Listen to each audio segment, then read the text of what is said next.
لیکن سب سے پہلے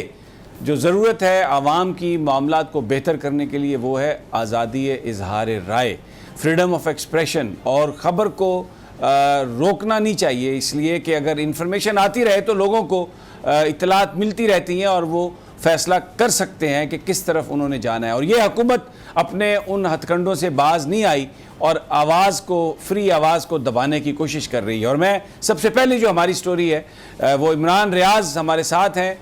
مشہور اینکر ہیں، بلاگر ہیں، یوٹیوبر ہیں اور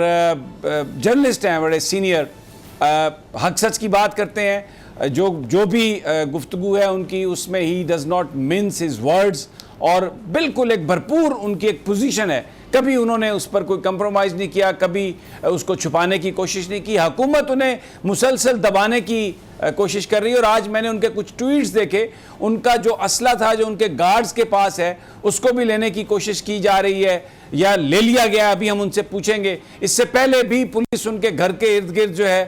وہ اس کو ڈیپیوٹ کیا گیا، ان کو فالو کیا گیا، ان کے خلاف بھی ایف آئی آرز درج ہیں، پتہ نہیں درجنوں ایف آئی آرز درج ہیں۔ ایک بھرپور انداز سے ان کو دبانے کی کوشش کی جا رہی ہے، جس سے لگتا یہ ہے کہ حکومت سچ کا سامنا نہیں کر سکتی۔ سبسکرائب کریں اور بیل دبائیں تاکہ کوئی خبر رہ نہ جائے۔